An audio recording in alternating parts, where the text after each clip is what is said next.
présentation. Alors, je suis étudiant à l'université de Ngaoundéré, précisément de l'école de la fac sciences, faisant la filière informatique.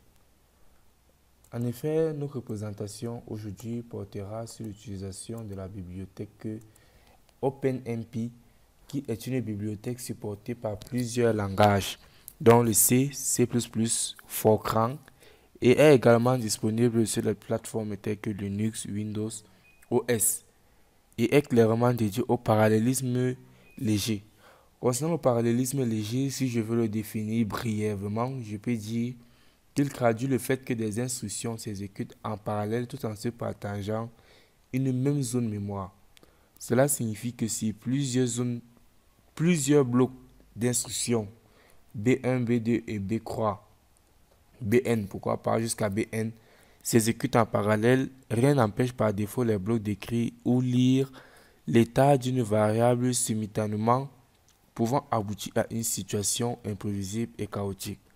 Alors, pour mieux comprendre l'utilisation des explications que je viens de donner, je vais implémenter dans cette vidéo l'exécution de 3 mini-programmes, dont l'affichage de Hello World, la somme des signes entiers et le produit des deux matrices d'ordre croix. Alors, nous allons donc commencer avec le mini-projet Hello World. Pour le langage de programmation ici choisi, nous travaillerons avec le langage C et plateforme de test, nous utiliserons Linux. Et là, j'ai eu à installer une application Windows Ubuntu qui me donne tout de même accès au terminal Ubuntu version 18.04. Et nous sommes bien évidemment sur Visual Studio Code.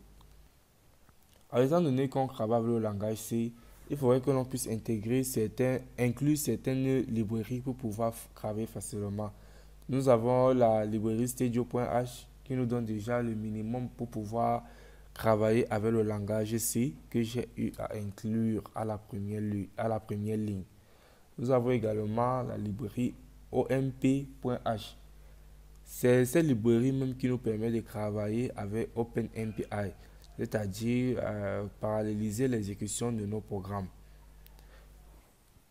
Alors, dans le int main, c'est-à-dire la fonction principale, nous avons premièrement la ligne 7 où il y a écrit dièse pragma OMP parallèle.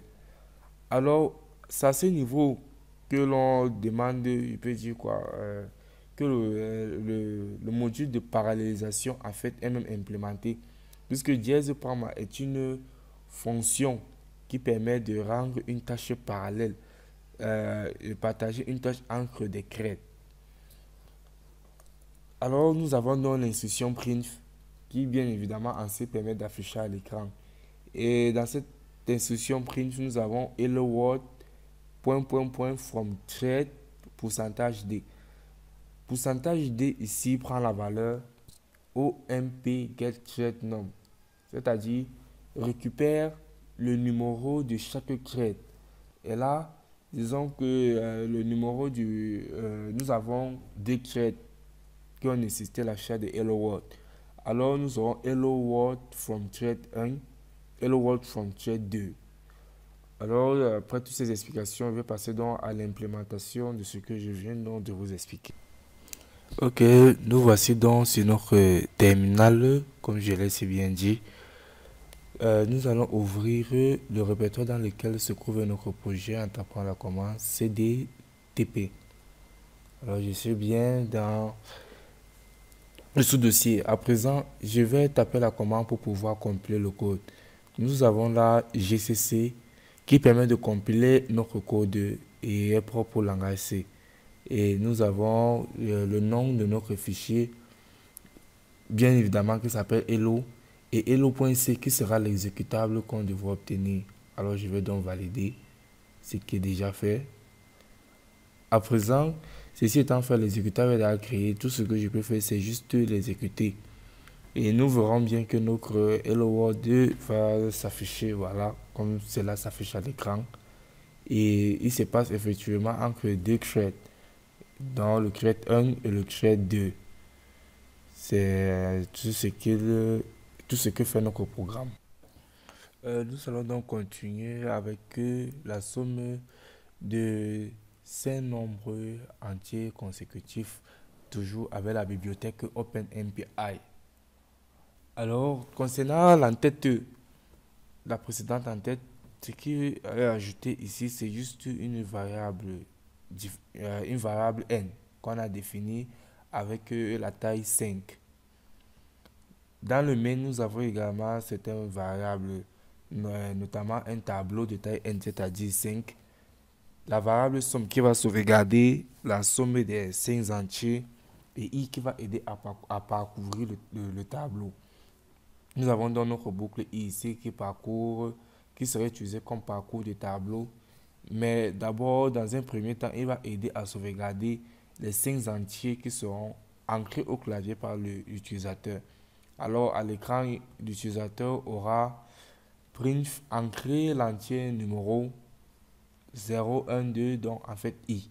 I ici, comme c'est si bien marqué.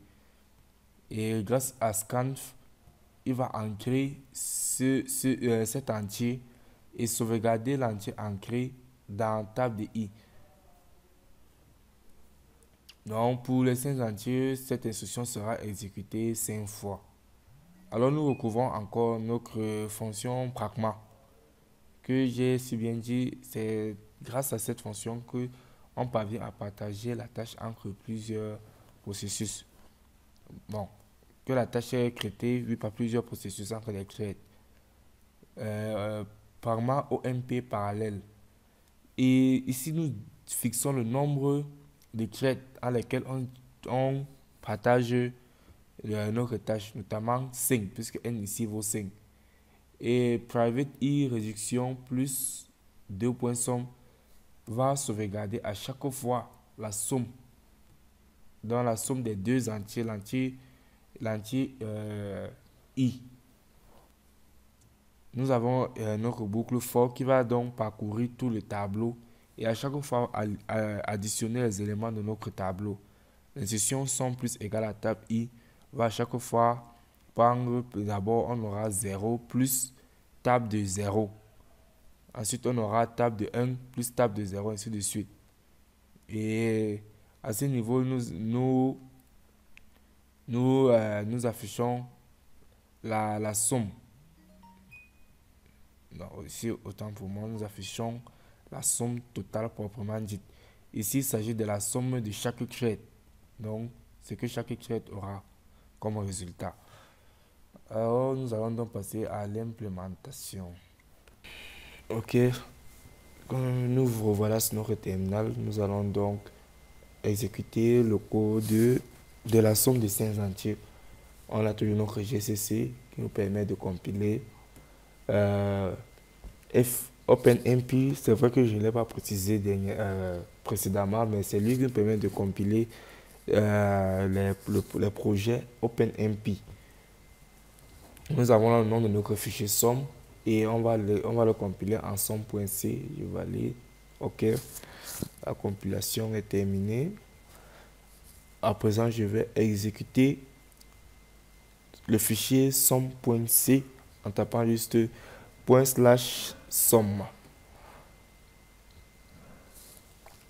Là, nous avons bien dans le code, comme je l'avais montré, nous avons notre boucle i qui commençait à 0 et qui, dans un premier temps, notre variable i qui était initialisée à 0 et qu'on a mis dans la première boucle for pour pouvoir récupérer toutes les valeurs ancrées par l'utilisateur. Là, j'ai déjà ancré le premier entier. Là, je vais donc ancrer le second. Ne prêtez pas attention, c'est vrai que j'aurais dû faire commencer i à 1. Mais bon, j'ai préféré commencer à 0. J'ai ancré dans le quatrième. Et enfin, le dernier valide. OK. Donc là, nous avons donc, notre résultat tel que présenté là. Nous avons somme 4 égale à 4, qui est le dernier. Somme 0 qui est égal à 1. Somme 2 qui est égal à 0. Là, c'est somme K, en fait, c'est le trade. Nous voyons comment chaque trade a une somme précise. En fait, a un entier précis. Et à la fin, le calcul est effectué. À présent, nous allons donc passer à notre dernière partie de notre présentation qui porte bien évidemment sur le produit de deux matrices de taille croix fois croix. Alors enfin, voici le code de notre dernière partie, notre dernier mini-programme qui porte sur le produit de deux matrices de taille croix. Je vais essayer de vous présenter de façon ramassée de quoi il s'agit à ce niveau, comment on procède pour pouvoir effectuer ce calcul. Alors à l'entête, nous avons notre Stadio.h, Steply.h, le produit utilisé pour des calculs, OpenMP pour la parallélisation et la taille de nos matrices qui est fixée à croix. Nous avons également plusieurs variables qu'on va utiliser, notamment avec NB pour préciser le nombre de threads, la variable IJK pour les boucles, double A, double B et double C qui sont nos différentes matrices. A sera la première matrice, B sera la seconde matrice et C sera la matrice résultante de leur multiplication. Nous avons également la fonction affichée qui va nous retourner nos différentes matrices, d'afficher les matrices, ce qu'elles contiennent. Et également, nous avons là la fonction getTime qui va nous afficher le temps. Alors, dans un premier temps, nous allons donc à présent entrer dans notre main où nous commençons tout d'abord à donner des valeurs aléatoirement à nos matrices grâce à malloc. Et notre boucle for qui va permettre de remplir cette matrice. Et enfin, pour pouvoir retourner cette matrice, nous utilisons la fonction print qui va afficher la matrice A et B dans leur contenu qui ont été remplis au hasard grâce à malloc. Malloc qui est une fonction qui permet d'allouer de la mémoire. Donc, cette mémoire allouée permettra de stocker nos différentes matrices. Ok. Maintenant, là, nous avons une autre boucle for dans laquelle nous allons effectuer le calcul proprement dit avec la parallélisation et notre fonction pragma. Pragma, qu'on a dit, est une fonction qui nous permet de pouvoir partager nos retâches entre des threads. Nous avons donc le calcul tel que présenté là. Alors, nous calculons bien, nous prenons les deux matrices A et B et nous la mettons dans la matrice C, telle que présenté là. Et enfin, pour finir, nous avons là, nous affichons à l'écran le résultat de notre matrice, le nombre de crêtes avec NB et le temps. Et nous libérons là les allocations mémoire qu'on a pris avec malloc. On va donc passer à l'implémentation de ce programme. Alors, nous testons donc enfin le produit de ces deux matrices. Nous avons tout notre GCC qui permet de compiler FOpenMP pour les projets MPI et P1.deb qui est le fichier qu'on a écrit pour le produit de ces deux matrices et prodmatrice.c qui est bien évidemment le nom des exécutables que j'ai déjà créé. À présent, je vais exécuter le code. N'oublions pas que notre matrice était déjà définie grâce à rang qui me permettait de prendre des valeurs aléatoires. Voilà, nous avons donc notre matrice A, qui voilà notre matrice B, et le produit des deux matrices est là donné ci-dessous. Et le nombre de threads utilisés, c'est juste 1. Et le temps d'exécution est de 0,00005. Merci pour votre aimable attention et j'espère que mon effort sera récompensé par des likes sur ma vidéo. Donc, il était question ici pour moi de vous présenter l'utilisation de la bibliothèque OpenMPI qui est accessible sur plusieurs plateformes telles que Windows, Mac OS, Linux et également qu'on pouvait utiliser avec plusieurs langages tels que C, C++ et Fortran. Je vous ai montré comment on pouvait l'utiliser dans le processus de parallélisation et grâce à trois mini-programmes implémentés tels donc Hello World, le produit de deux matrices et la somme de 5 entiers. Alors merci encore et à plus.